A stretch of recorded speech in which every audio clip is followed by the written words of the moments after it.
அவரே வண்டி ஏற்பாடு பண்ணியிருக்காரு, அவரே வந்து அவங்களுக்கு ஸ்டே ஏற்பாடு பண்ணியிருக்காரு, வர வச்சு பார்த்துருக்காரு. அதில் தப்பு ஒன்றும் இல்லையே. ஏன் வர வச்சு பார்க்கக்கூடாதுன்னா, இந்த இவர் ஹெல்ப் பண்ணுறேன்னு சொன்னார் பாருங்க, அந்த 41 குடும்பத்தாளுங்க, அவங்க மூலியமாகவே இது அப்படி தெரிய வச்சுட்டாரு. நான் தப்பு பண்ணேன், அதனால நான் காலில் விடுறேன். தப்பு பண்ண நான் ஏன் காலில் விடுறேன்? நீங்கள் விஜய் நம்பர் வச்சுருக்கீங்களா? இருந்தால் கொடுங்க, நானே கேட்டு சொல்கிறேன். எனக்கு தெரிஞ்ச விஷயங்களுக்கும் அவர் இப்போ அரசியலில் செய்கிற விஷயங்களுக்கும் சம்மந்தமே கிடையாது. எனக்கு அவரை பர்சனலாக தெரியும். நான் அன்றைக்கும் விஜய் மேலே எனக்கு கோவம் கிடையாது. நான் என்ன கோச்சிட்டு என்ன பண்ண போகிறேன்? உங்களை டேரெக்டாக காண்டாக்ட் பண்ண முடியல, எனக்கு உங்கள் நம்பர் மிஸ் ஆகிடுச்சு, நீங்கள் அதுக்கப்புறம் 10 நம்பரை மாற்றிருக்கலாம். சஞ்சீவன் எங்களுக்கு ஒரு காமன் ஃப்ரெண்ட் இருக்காப்புல, ஆமாம், அவர் எது கேட்டாலும் தெரியாதுன்றீங்க, ஆனால் அவரோட தான் சுற்றிட்டு இருப்பாப்புல. ஆனால் இப்போ இந்த 40 பேரில் ஒருத்தங்களாவது ஒரு ஃபோட்டோவாவது எடுத்துகிட்டு வந்தீங்களா? ஆனால் என்னோட மொபைல் ஃபோன் எடுத்துகிட்டு வந்து சார் நம்ம ஒரு செல்ஃபின்னு அது அலோவ் பண்ணியிருக்க மாட்டாங்க. அவர் இப்போ எந்த பொசிஷன் எதிர்பார்க்குறாரு, அப்போ அவர் கூட இருக்கிறவங்க எத்தனை பேர், அந்த கூட இருக்கிற அத்தனை மூளையும் இவருக்கு வந்து டம்ப் பண்ணும்போது இவர் எப்படி யோசிப்பார்? மூவி வேர்ல்டு மீடியா தமிழ் நேயர்களுக்கு வணக்கம். இன்னைக்கு நம்ம யாரை சந்திச்சு பேச போறோம்னா, நம்ம எல்லாருக்கும் தெரிஞ்ச ஷகிலாமா சந்திச்சு தான் பேச போறோம். வாங்க பேசலாம். வணக்கம்மா. வணக்கம். எப்படி இருக்கீங்க? நல்லா இருக்கேன். ஸோ நிறைய விஷயங்கள் மக்களுக்கு ரொம்ப தெளிவா எடுத்து சொல்லிட்டே இருக்கும். இன்னைக்கு என்ன பேச போறோம்னா, கரூர்ல பாதிக்கப்பட்ட மக்கள் நிறைய பேர் இறந்து போயிட்டாங்க. அது ரொம்ப வருத்தமான விஷயம் தான். கரூர்ல இறந்தவங்களோட குடும்பத்துல வந்து சென்னை மாமல்லபுரத்துல விஜய் அவர்கள், டிவிகே தலைவர் விஜய் அவர்கள் வரவழைத்து அவங்கள பார்த்து பேசியிருக்கிறாரு. வருத்தப்பட்டு நிறைய விஷயங்கள் பேசியிருக்கிறாரு. அந்த குடும்பத்துக்கு நிறைய விஷயங்கள் பண்ற அப்படிங்கிறத சொல்லியிருக்காரு. இந்த விஷயம் வந்து ட்ரோல் மெட்டீரியல் ஆகி எல்லாரும் அந்த விஷயத்தை வச்சு டிவிகே தலைவர் விஜய் அவர்கள் நிறைய விஷயங்களை ட்ரோல் பண்றாங்க. எதுக்கு வரவழைக்கணும், எதுக்கு பார்க்கணும், அவரை போய் பார்க்க மாட்டாரா அப்படிங்கிற நிறைய ட்ரோல் பண்றாங்கன்னா, யாரை ட்ரோல் பண்ணல, எல்லாரையும் ட்ரோல் பண்றாங்க. அதனால அது இதுன்னு கிடையாது. ட்ரோல் விஷயம்ன்றது நம்ம விட்டுறலாம், அது எல்லாருமே தான் ட்ரோல் பண்றாங்க. இல்லம்மா, ஒரு கேள்வி கேட்கிறேன். ஏன் அவங்கள வரவழைச்சு பார்க்க கூடாது? வரவழைச்சு பார்க்கலாம்ல, ஏன் வரவழைச்சு பார்க்க கூடாது? பார்க்க கூடாதுன்னு யாரும் சொல்ல முடியாதே. அவரே வண்டி ஏற்பாடு பண்ணியிருக்காரு, அவரே வந்து அவங்களுக்கு ஸ்டே ஏற்பாடு பண்ணியிருக்காரு, வர வச்சு பார்த்துருக்காரு. அதுல தப்பு ஒன்றும் இல்லையே. ஏன் வர வச்சு பார்க்க கூடாதுன்னா, இதுல இன்னொரு விஷயம் எல்லாரும் என்ன பேசிட்டு இருக்காங்கன்னா, அவர் வந்துட்டு காலில் விழுந்து மன்னிப்பு கேட்டாரு அப்படின்னு ஒரு குடும்பத்துல இருக்கிற ஒருத்தர் சொல்றாரு. எங்க அம்மாவோட காலில் வந்து அவ்வளோ பெரிய நடிகர் விழுந்தாரு, அவர் விழுகும்போது எங்களுக்கு மனசு கேட்கல அப்படின்னு சொல்லிட்டு பேசுறவங்க எல்லாருமே கண்ணில் தண்ணி வச்சுட்டு தான் பேசுறாங்க. ஸோ இதை எதுக்கு காலில் விழுகணும் அப்படிங்கிற ஒரு கேள்வியுமே கேட்குறாங்க. அதை நீங்க எப்படி பாக்குறீங்க? ஃபர்ஸ்ட் ஆஃப் ஆல், அவர் காலில் விழுந்தது நம்ம யார் பார்க்கல இல்லையா? அண்ட் அவர் வந்து ஒரு 10 வயசு குழந்தை காலிலெல்லாம் விழுந்துடல. அவரு அந்த பிள்ளைங்க விழுந்திருந்தால் அந்த அந்த பையனோட அம்மா, ப்ராபப்ளி இவரோட அம்மா வயசு இருந்திருக்கலாம், இல்லை அக்கா வயசு இருந்திருக்கலாம், அவங்க கிட்ட காலில் விழுந்திருக்கலாம். அது ஃபர்ஸ்ட் ஆஃப் ஆல் ஏன் விழணும் அப்படின்றதுல எனக்கு தெரியல. விழுந்தா என்ன தப்பு? விழுந்தாரு, சாரி கேட்டாருன்றதுல என்ன தப்பு இருக்கு? என்ன எப்படி கொண்டுட்டு வராங்கன்னா, அவர் தப்பு பண்ணனாலதான் போய் காலில் விழுந்திருக்கிறாரு, அவர் மேல தப்பு இருக்க கண்டுதான் போய் காலில் விழுந்திருக்கிறாரு அப்படிங்கிற முன் வைக்கிறாங்க. ஆமா. ஸோ எந்த இடத்துல தப்பு இருக்குன்னு நினைக்கிறீங்கம்மா? இல்ல இதுதான். இப்போ இவர் வந்து இவங்களுக்கு சொன்ன மாதிரி இவர் வந்து இவங்களெல்லாம் மீட் பண்ணிட்டு உங்களுக்கு என்னென்ன நெசசரியோ நீட்ஸோ நான் பண்ணித்தரேன் அப்படின்னு இதை முடிச்சிருக்கலாம்.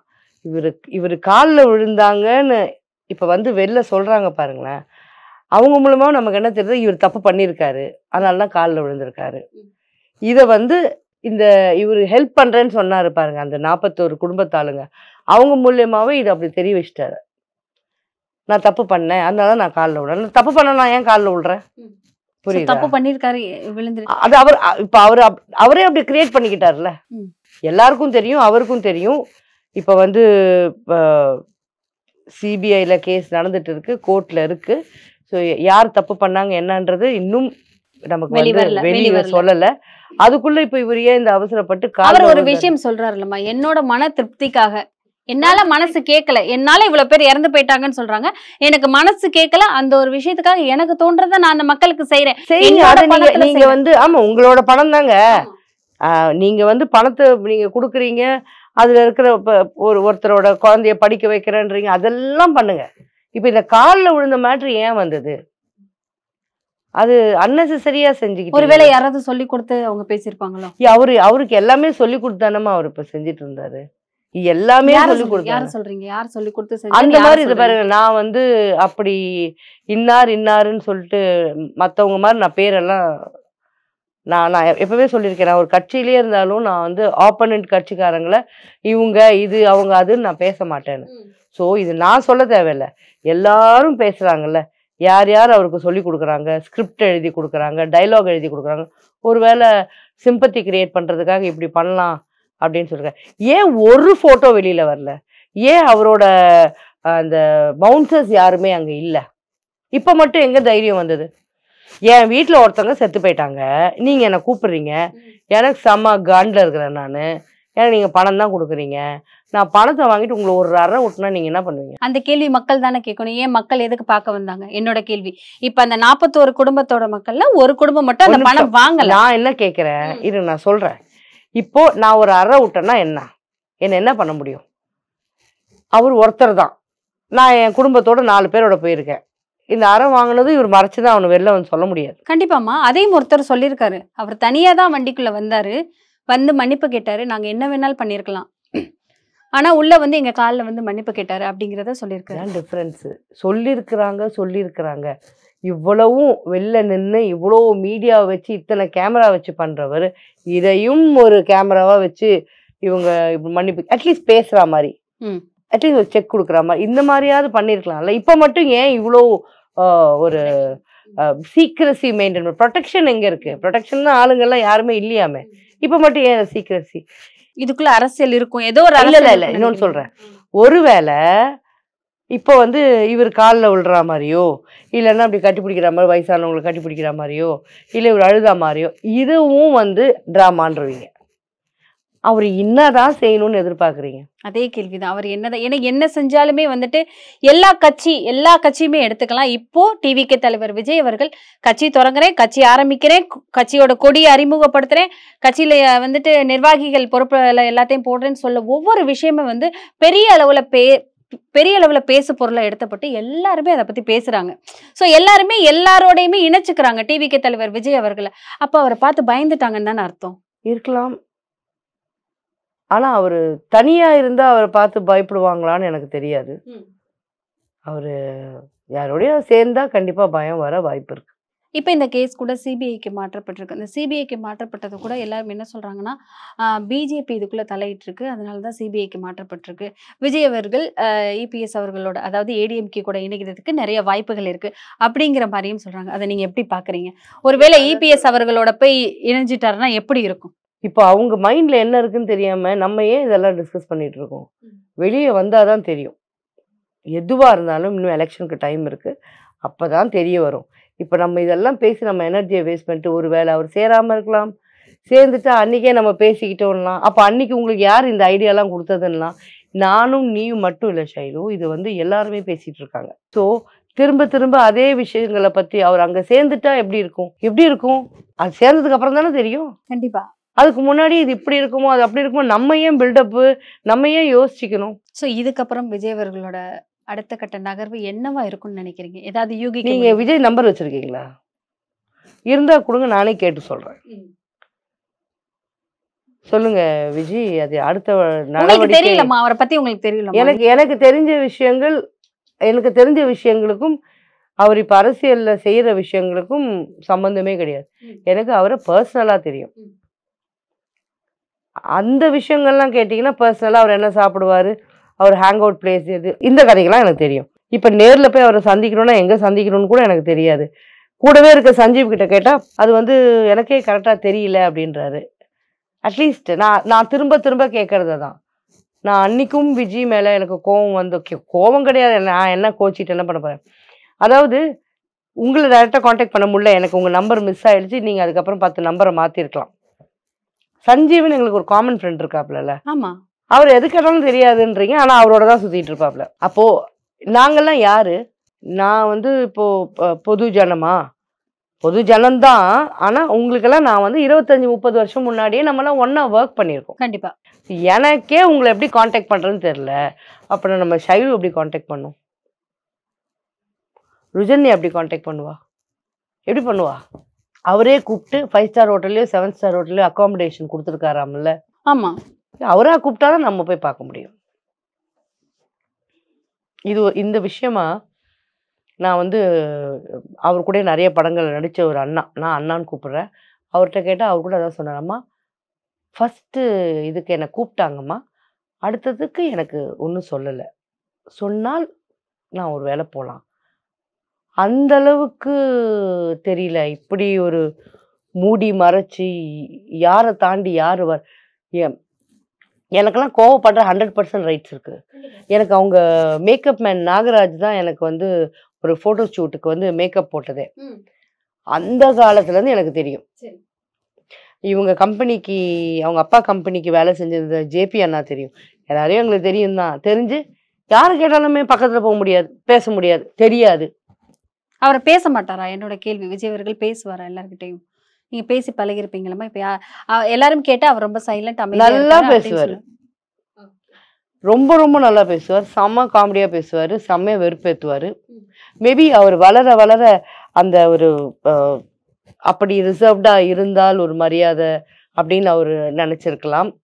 அதனால அப்படி பேசாம போயிருக்கலாம். என்கிட்ட அழகிய தமிழ் மகனப்போ கூட என்னை கூப்பிட்டு எப்படி இருக்கீங்கன்னு கேட்டு என் தம்பியை விசாரிச்சு என் தங்கை இறந்து போனதை பத்தி கேட்டு சாரிப்பா அப்படின்னு பேசினார். நல்லாவே பேசுவார்.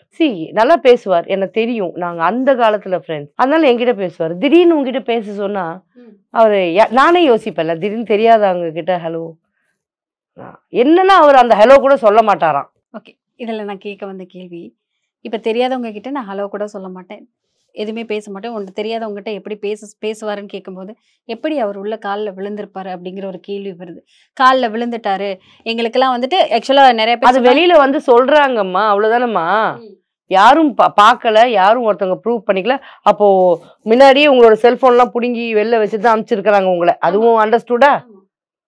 இப்போ சரி, நீங்க அவர்கிட்ட செக் வாங்கினதோ அவர் பேசினதோ ஒரு போட்டோவாது ஒன்று காமிச்சிங்களா? இல்ல. வந்திருக்கா? அப்புறம் என்னத்தமா நான் சொல்றது? எல்லாரும் சப்போர்ட் தானமா பண்றாங்க. யார் சப்போர்ட்? 41 ஃபேமிலில 40 ஃபேமிலி. ஆமா, அந்த ஒருத்தங்க வந்து எங்களுக்கு எங்க புள்ளதான் முக்கியம்னு. அது அது அது ரொம்ப பெரிய விஷயம். அந்த மாதிரி அவங்க சொன்னது, எங்க பிள்ளைய விட என்னையா பணம் அப்படின்ட்டு, அது ரொம்ப பெரிய விஷயம். ஆனா இப்ப இந்த 40 பேர்ல ஒருத்தங்களாவது ஒரு போட்டோவாவது எடுத்து வந்தீங்களா? இருக்கலாம். இப்ப கூட நான் என்ன சொல்றேன்னா, எடுக்கவே இல்லை அப்படின்னு எனக்கு என்ன நம்பிக்கை இருக்குன்னா, அவங்க போட்டோகிராஃபர் வந்து ஒருத்தவங்க உள்ள இருந்திருப்பாங்க, அவங்க எல்லாரோட போட்டோ எடுத்தும் இருப்பாங்க. அது ஒரு நாள் வெளில வரலாம். அவருக்கு எப்ப தோணுதோ இவங்கெல்லாம் வந்தாங்க, இது ப்ரூஃப்க்கு வேணும்ல, அதனால கூட எடுத்து வச்சிருக்கலாம். ஆனா என்னோட மொபைல் போன் எடுத்துட்டு வந்து சார் நம்ம ஒரு செல்ஃபின்னு அது அலோவ் பண்ணியிருக்க மாட்டாங்க. ஸோ அது நார்மலாகவே எல்லாருமே அலோவ் பண்ணுறது இல்லை. இன்னொரு விஷயம் என்னென்னா, அந்த இடத்துக்கு அவங்கள கூப்பிட்டு வந்து அவங்க கையால், அவர் கையாலேயே சாப்பாடெல்லாம் பரிமாறி இருக்கிறாரு, அவர் கையாலேயே எல்லா விஷயங்களும் பண்ணியிருக்காரு. ஒவ்வொரு குடும்பமாக தனித்தனியாக கூப்பிட்டு உட்கார வச்சு நிறையா விஷயங்கள் பேசியிருக்காரு. தொழில் ரீதியாக இருக்கட்டும், படிப்பு ரீதியாக இருக்கட்டும், மாதம் 5000 ரூபாய் கொடுக்குறேன்னு சொல்லியிருக்கிறாரு. ஃபினான்சியலாக எந்த லோனு, தொழிலுக்கு எந்த லோன் எடுக்கிறனாலும் நான் பண்ணுறேன் அப்படிங்கிறத சொல்லியிருக்காரு. இதெல்லாம் எதுக்கு பண்ணணும் அப்படிங்கிற ஒரு கேள்வியும் வருது. அவர் அதுக்கு ஒரு பதில் சொல்லியிருக்காரு, என் மனசாட்சிக்கு உறுத்துது, நான் போன கூட்டம், நான் அந்த இடத்துக்கு போயிருக்கேன், அந்த இடத்துல இப்படி ஒரு சம்பவம் நடந்திருக்கு, என் மனசுக்கு உறுத்துது, அதனால நான் இந்த விஷயம் பண்ணுறேன் அப்படிங்கிறத. இதை வந்து கேள்விகள் எப்படி வருதுன்னா, இதுக்குள்ளே ஏதோ ஒரு யாரோ சொல்லி கொடுத்துதான் விஜய் இதெல்லாம் பண்ணுறாரு, விஜய்க்கா வந்துட்டு அவ்வளோ தூரத்துக்கு யோசிக்கிற அளவுக்கு கிடையாது. அப்படி இல்லை, யோசிக்காம ஒரு மனுஷன் கிடையாதா? இல்லை அவர் சூஸ் பண்ணாத படங்களா? இல்லை ஒரு கேரக்டர் புரிஞ்சு நடிக்க முடியலையா? என்ன இதெல்லாம்? அதெல்லாம் அவர் தான் யோசிச்சிருப்பாரு. பட் என்னன்னா, இந்த 41 பேர் இதுக்கு முன்னாடியெல்லாம் கூட இறந்து போயிருக்காங்க. அவங்களுக்கெல்லாம் நீங்கள் என்ன செஞ்சீங்க? இன்னொன்று என்ன தெரியுமா? உங்களுக்கு எல்லாருக்குமே தெரியும் இது வந்து எப்படி நடந்தது. ஸ்டாம்பிடி எப்படி நடந்தது, யாரால நடந்தது? உங்களுக்கு ஒரு டவுட் இருக்கு, எனக்கு ஒரு டவுட் இருக்கு, விஜய்க்கு ஒரு டவுட் இருக்கு. ஸோ இந்த மாதிரி எல்லாருக்குமே டவுட்ஸ் இருக்கு. அதுதான் சிபிஐல இருக்கு. அது வெளில வர வரைக்கும் வெயிட் பண்ணிட்டு அதுக்குள்ள அவசரப்படுத்துறாங்க. சொன்னதை செஞ்சுட்டாரா, 20 லட்சம் கொடுத்துட்டாரா அப்படின்னு இவர் வீம்புக்கு இப்ப பண்ணிட்டாரு. நீங்கள் ஒழுங்காக அந்த இது வரட்டுங்க. அந்த ரிப்போர்ட் வர்ற வரைக்கும் வெயிட் பண்ணியிருந்தீங்கன்னா உங்களுக்கு எல்லாமே தெளிவாக இருக்கும். அண்ட் இந்த 41 குடும்பத்தில் ஒரு குடும்பத்தில் 5 பேர் இருந்தாலும் இது மட்டும்தான் தமிழ்நாடா? இல்ல. அப்போது எல்லாருக்கும் இப்படி செய்ய போகிறீங்களா? நான் என்ன சொல்கிறேன், அடுத்த வாட்டி வந்து நீங்கள் டிவியில் பேசுங்க, இந்த மாதிரி கூட்டத்தையே கூட்ட வேணாம், இந்த மாதிரி ஆயிடுது இல்லையா? அப்போ எத்தனை நீங்கள் இனிமேல் இன்னும் 10 வருஷத்துக்கு சம்பாதிச்சா கூட இந்த மாதிரி போச்சுன்னா ஒன்றுமே பண்ண முடியாது கண்டிப்பா இல்லையா? கண்டிப்பா ஸோ நீங்கள் எங்கேயாவது போனீங்கன்னா இந்த மாதிரி ஸ்டாம்பிடி ஆகும்னா நீங்கள் தான் இனிமேல் உஷாராக நடந்துக்கணும். கண்டிப்பா. ஸோ ஒரு விஷயம் ரொம்ப தெளிவா சொல்லியிருக்கீங்க. அவர் வரதுக்கு முன்னாடியே எதுவுமே பேசக்கூடாது. இதுக்கப்புறம் என்ன நடக்குதுன்னு பார்ப்போம். ஸோ எதுவுமே ஏன்னா சி நான் இங்கே வரேன் இன்னைக்கு, எனக்கு இப்போ பசிக்குது, எனக்கு சாப்பிட்ணும், என் பிரச்சனை எனக்கு சாப்பிட்ணும். ஆனால் எனக்கு அங்கே போவோமா, இங்கே போவோமா, அங்கே போவோமா, இது பக்கத்துலையா, அங்கே காலியாக இருக்குமான்னு இத்தனை ஓடுது மைண்டில் ரெஸ்டாரண்ட்ஸை பற்றி. ஓகே, ஒரே ஒரு மனுஷன்னா எனக்கு பசிக்குதுன்னா எனக்கு இவ்வளோ ஓடுது. அவர் இப்போ எந்த பொசிஷன் எதிர்பார்க்குறாரு, அப்போ அவர் கூட இருக்கிறவங்க எத்தனை பேர் அந்த அந்த கூட இருக்கிற அத்தனை மூளையும் இவருக்கு வந்து டம்ப் பண்ணும்போது இவர் எப்படி யோசிப்பாரு? இதெல்லாம் வந்து ரொம்ப பெரிய விஷயத்த விஜய் கையில் எடுத்திருக்காப்புல. பார்க்கலாம். ஸோ வெளியே சில கருத்துக்கள் வெளியே வந்துட்டு இருக்குமா? இதுக்கப்புறம் வந்துட்டு விஜய் அவர்கள் நடைப்பயணமோ, இல்லை ஒவ்வொரு ஊரா போய் பிரச்சாரம் பண்றதுக்கோ, பிரபகண்டத்துகளை சொல்றதுக்கோ வந்துட்டு வாய்ப்பு இருக்காது. சாப்பர்ல அதாவது ஹெலிகாப்டர்ல மேலே போயிட்டு மக்கள் கிட்ட ஒவ்வொரு ஊரா போய் பேச போறாரு அப்படிங்கிற தகவல் பரவிட்டு இருக்கு. அது உண்மையா இல்லையான்னு தெரியல. அதை நீங்க எப்படி பாக்குறீங்க? அம்மா அந்த காலத்துல வந்து ரிக்ஷால வந்து இந்த ஸ்பீக்கரை மைக் வச்சு ஆமா பேசினே ஆமா போனாங்க. அப்புறம் ஆட்டோல வந்துச்சு. அப்புறம் எல்லாத்துலேயும் வந்துச்சு. அப்புறம் அவர் ஒரு ஒரு கேரவன் பஸ் வச்சிருந்தாரு. அவரு சும்மா தான் போறாரு. இந்த பைக்ல போற பசங்க அவங்களா இதாகி கீழே விழுந்தாங்க. அதை உடனே நிப்பாட்டலையா, உடனே அது பண்ணலையா, பண்ணியிருக்கலாம், அதை வீடியோ எடுக்கலையே, அது ஒரு பிரச்சனையாச்சு. அப்புறமா அந்த வண்டியை ஏன் சீஸ் பண்ணலன்னு இப்போ வரைக்கும் கேட்டுக்கிறாங்களாம். சாப்பர் வந்து அதோட விலை எனக்கு தெரியாது, ஏன்னா நான் வாங்கினது கிடையாது. அவர் ஒரு சாப்பர் வாங்கிட்டு கூட என்ன ஒரே ஒரு டவுட்னா, அது மேலே சுற்றுற சுத்துக்கு அந்த காற்றுக்கு ஃபேனுக்கு அவங்களே இதை தான் வச்சுருக்கணும், ஹெட்ஃபோன்ஸ் தான் வச்சுருக்கணும். அப்போ அவரு அதுலேருந்து மைக்கை பேசி எப்படி கீழே கனெக்ட் ஆகுறதுன்றது டெக்னிக்கலாக நான் யோசிக்கிறேன். ஸோ இது நடக்க வாய்ப்பில்லை. நடந்தால் இது எப்படின்னு பார்க்கணும், டெக்னிக்கலாக நல்லாயிருக்கும். கண்டிப்பா தொடர்ந்து பேசுவோம். நன்றி.